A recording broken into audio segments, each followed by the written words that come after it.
Bismillahirrahmanirrahim. Assalamualaikum warahmatullahi wabarakatuh. Alhamdulillahil azizil ghafur alladzi ja'ala fil islamil hanifil huda wan nur.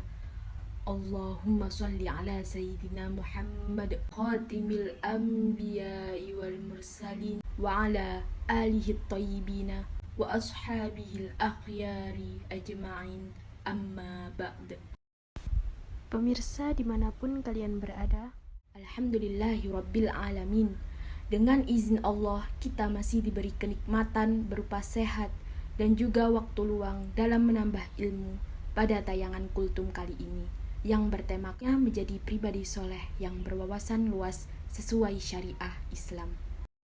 Pemirsa yang berbahagia, marilah kita bersyukur karena kita masih diberi kesempatan di tahun ini untuk berjumpa dengan bulan yang suci dan penuh ampunan. Bulan di mana seorang muslim berlomba-lomba dalam memperbaiki ibadah, akhlak maupun pribadi dalam diri masing-masing.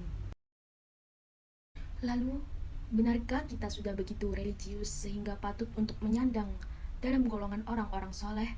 Ataukah kita hanya kencang dalam gemah tetapi minim dalam kualitas? Jumlah orang banyak ini pun tak lebih mulia dari bui-bui di lautan.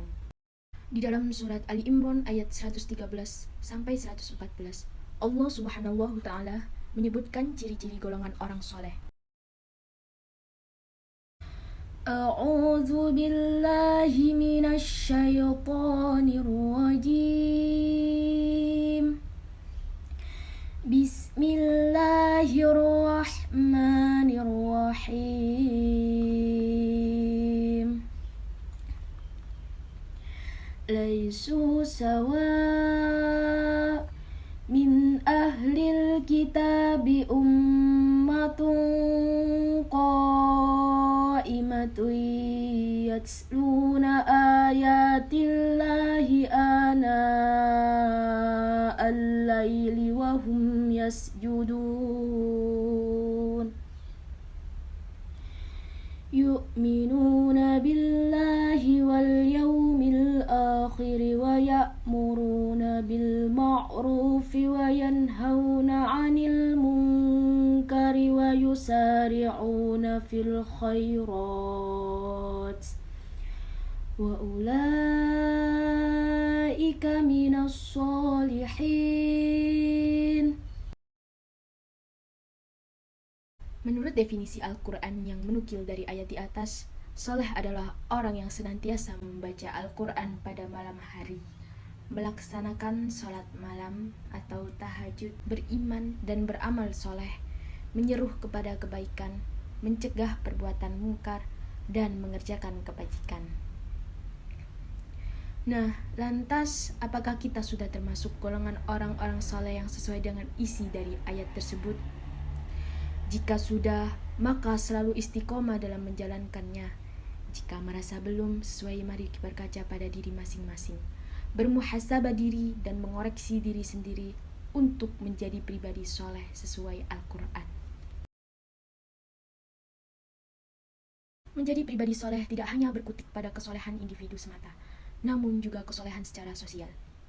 Kesolehan individu identik dengan hubungan seseorang secara pribadi kepada Allah Subhanahu. Ia melakukan ibadah yang pahalanya hanya untuk dirinya sendiri, tetapi manfaat ibadah yang dilaksanakannya tidak dirasakan secara langsung dan tidak berkaitan dengan kepentingan orang banyak.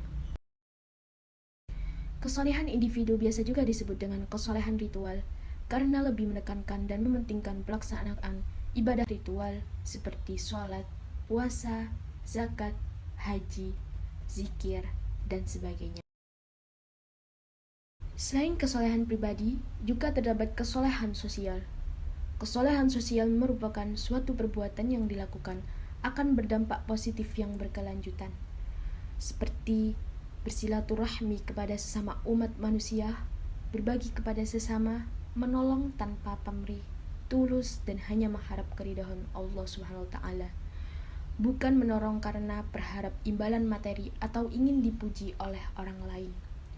Tolong menolong harus dalam hal kebaikan dan kemaslahatan, bukan dalam keburukan dan kezaliman. Jika menyangkut tentang pribadi soleh yang berwawasan luas sendiri, merupakan pribadi soleh yang sudah ada dalam diri mereka, baik segi kesolehan individu maupun kesolehan dalam lingkup sosial.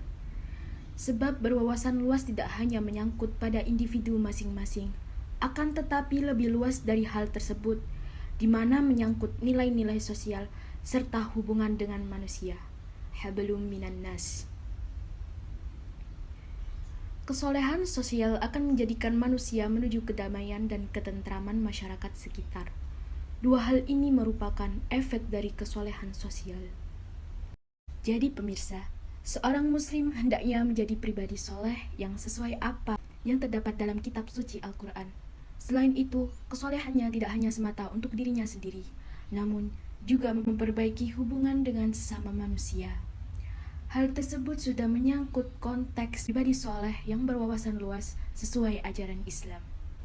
Dari konteks kesolehan tersebut, marilah kita senantiasa beristiqomah dalam menjalankan apa yang menjadi perintah Allah dan menjauhi larangannya.